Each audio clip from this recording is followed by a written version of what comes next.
Our next speaker is Kerry Jones. Kerry will be doing part 2 of this 5-part series on parliamentary procedures in action. He will explain sub-motions to us as a continuation of the main motion from last week. Accepting welcome, Kerry. Thank you, Ken. And I think if I have the same casualty rate this week that I had last week, I will be talking to myself next time around. It can be very dry subject, but hopefully today will get a little bit more interesting because it's a little bit more complicated. Last week we talked about one motion. In all in parliamentary procedure there are 23 different kinds of motions that can be made. And we're going to talk about 7 more this week, and these are called subsidiary motions. They explain that only one motion can actually be under consideration at any given time. There's only one main motion that's on the floor. But there can be up to 7, actually 8 other motions floating around out there that are related to that main motion. But again, at any given time, we only talk about one of them at a time. And the reason for this is simple. This is based on Robert's Rules of Order. There's 2 key words there. Rules. There are rules on which order how you go about doing these things. And order. Order is important, or you get hopelessly confused. Now, under the rules of parliamentary procedure, only one person can be speaking at a time. With rare exceptions, and we'll talk about those next week, and I'm going to talk about those this week. This properly interrupts the speaker. But most of the time, the only person who should be speaking is the person who has been recognized by the presiding officer. When that person is done, then the presiding officer has control, has the floor. The only person who has the floor should be speaking, because that's how we keep order and keep the debate from going off into a number of side conversations. So to do this, remember there's only one person. And each charter motion says the full 23 motions that are available. However, today last week the main motion is 13, number 13 on here. And today we are going to be talking about motions 6 through 12. And these are called subsidiary motions. And they're listed on here in their order of precedence, in the order of which order that they will be considered. Also, when we get into our practice, I'm going to hand out the sheet. And this has the main motion that we discussed last week, and we're going to be doing some subsidiary motions to that this week.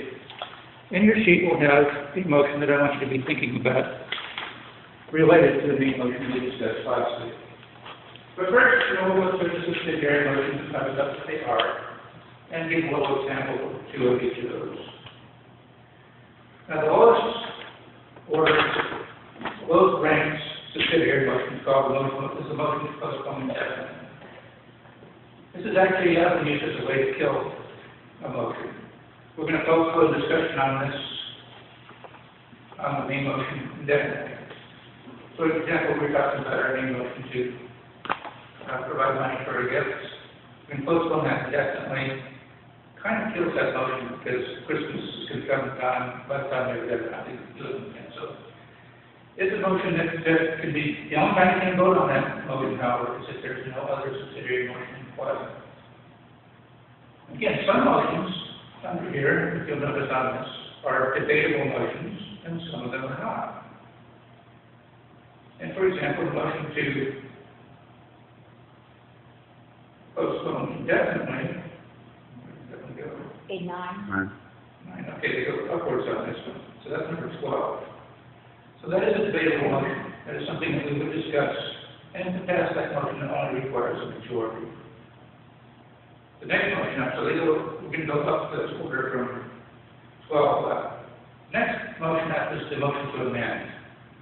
And this would be something that can be done to change the original motion to make it either clearer, or it can actually be done to completely change the purpose of the motion.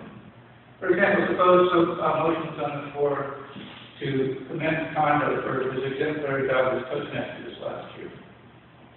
And suppose there are a couple of people in the group that didn't really think somebody did such a great job.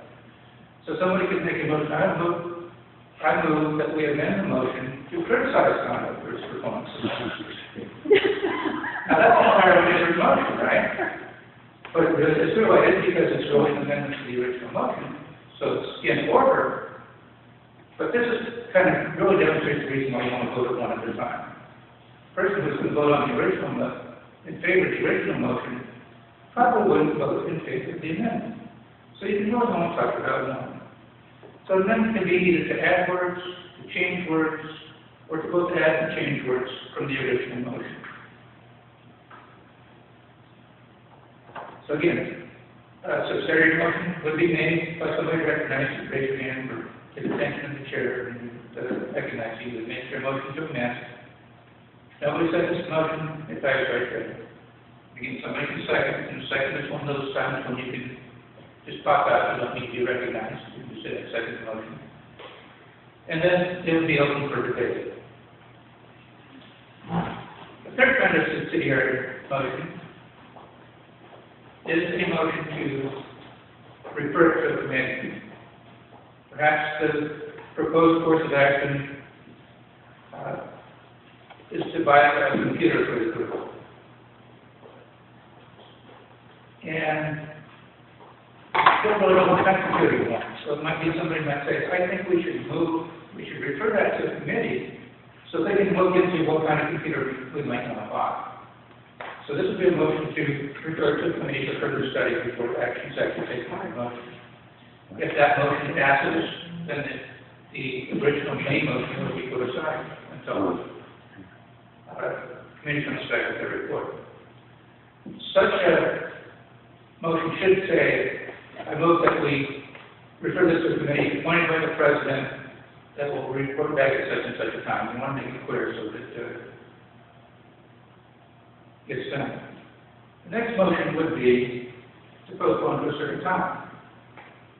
I move that we postpone this motion until our meeting next week for further study. And amendment, the referral committee motion to postpone to a certain time are all debatable motions to be passed by a majority of the people present. The next one is a motion to limit or extend the time for the debate. You can move, I move that we end the debate after the next speaker. That's motion is seconded, then that's a motion that's not debatable, it just goes directly to vote on that motion. And it requires a 2/3 majority to pass. You can move to close the debate entirely, I move to close the debate, and you can do it. To close just the one, the subsidiary motion that's in play at that time, or you can move to close all debate on all things and go right to the main motion and vote on that. Again, this motion to close debate is not debatable, requires a 2/3 majority to pass. And the last of the subsidiary motions is a motion to lay it on the table. And laying a motion on the table simply means we're going to put it aside for something later in the meeting. You might use that, say, the district governor came in and was going to make a presentation at our meeting. He came in the middle, and we know that he has to leave early. His business is more important than what we're talking about, so we're going to move to lay it on the table, allow him to do his thing, and then pick it up later. So those are the 7 subsidiary motions we can do. Now, I've given you each a sheet of paper. On that sheet of paper, I have written the main motion. It's been moved and seconded that early word Toastmasters is such a one-time dues increase of $10 to fund an appreciation gift to give to the Kensington for allowing the use of their space at our meetings. Now, I ask if there's any discussion on that motion. And at this time, you have a thing that you want to gain recognition from the presiding officer and make a subsidiary motion of some sort. Okay, who would like to make a subsidiary motion? Ken? Yes, I move that we change that to, amend that to being $15 each. You have a motion to amend, change from $10 to $15. Is there a second? Is there any discussion on the amendment? I think it should be 20. How do I do that? So now you're going to move to amend. So I amend move to amend subsidiary to $20. We have a Amend the motion. amendment. Kenny proposed amendment to $20. So then, At this point, when you're doing an amendment to amendment, you only get one chance. We can't add a third and a fourth amendment. So now we've got a motion to amend to a dues increase of $15 or $20. Is there a second to that motion? Okay, hearing none, we are back now to discussing the motion of amending to $15. So we're only discussing one at a time, and we want to do the 20s, so now we're open for discussion on amending to $15. Is there any further discussion on that? well, I think that it's a valuable thing to consider more than 10 in any event, how much more is up in the air. But yes, we have had free use of the room for the last year plus, and free coffee. It's been quite a boon to us. It really helped the club a lot. I'm going to raise a point of order at this point. You are actually discussing the main motion. Oh, Should we do something? We're really now discussing $10 or $15. That's the only subject. We want to go to $15. So that would be the only discussion we hold at this point. Now, if you wanted to, there are the other subsidiary motions that you can't make at this point. For example, refer to a committee, lay it on the table. Those kinds of things can be done at this time. But right now, our discussion is only on 10 or 15 motions. well, then, what I said earlier perhaps could be used as background for why I think it ought to be more than 10.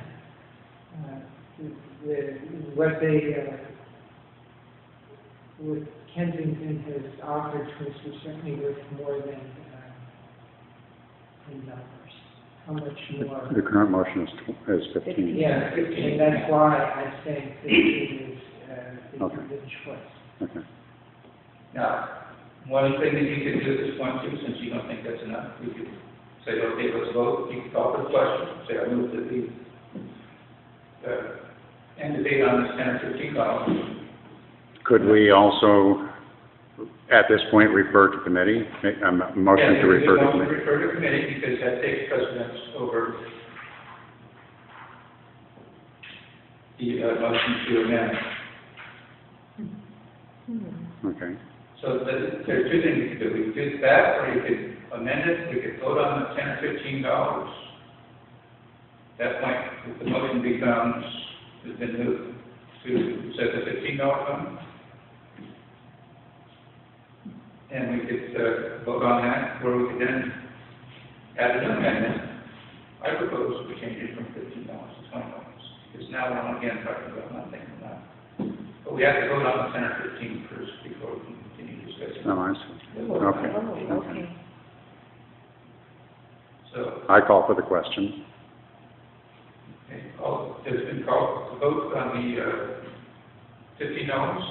So, we're voting on whether we should amend from $10 to $15. Requires a second, doesn't it? Oh, yeah. I second. All those in favor? All right. So we voted to call the question. All those in favor of $15? Right. Okay, so now we have a motion before us that has been moved and seconded with Early Bird Toastmasters. It says a one-time dues increase of $15 to fund an appreciation gift to the Kensington for allowing these for meetings. So now we're voting on the main motion. Go back to the main motion because there's nothing else in play. I would now like to move that we refer to committee. Is there a second? I second. It is moved to refer to committee. Is it a available motion? Is there any discussion? I believe that very possibly, once we determine what they can do with the monies we give, that we'll find that we actually need to give more than 15, or maybe not. But we would like to like a committee to determine if there is a specific gift we would like to give instead of just cash as well. And that's the reason I would suggest we go to a committee so that we have more time for our representatives to discuss that. We have a second. Is that good? One thing that I would say on that kind of motion, we really want to refer to a committee, appointed by the president. Somehow this committee is going to be formed. That we refer to the executive committee. We want to be clear about what committee is. What committee, So okay. we can do that. Okay. There's been moved and seconded that we refer this to committee. Okay, I'd like to amend that to refer to committee headed by Conda and 4 members of his choosing, so there's an odd number. It's been moved and seconded that refer this to committee headed by Conda and 4 members chosen by him to determine the nature of the gift before we decide how we want to, whether we want to provide funds for it. Any discussion? Hearing none, we're ready to vote on this motion. All those in favor? Aye? Opposed? The motion carries. 1 abstention. Refer this to Conda. Again, this is a practice session. Conda, you're not No, necessarily on, but although it wouldn't be a bad idea. Yeah. Anyway, that's order, you discuss one at a time, and each one, if somebody chooses to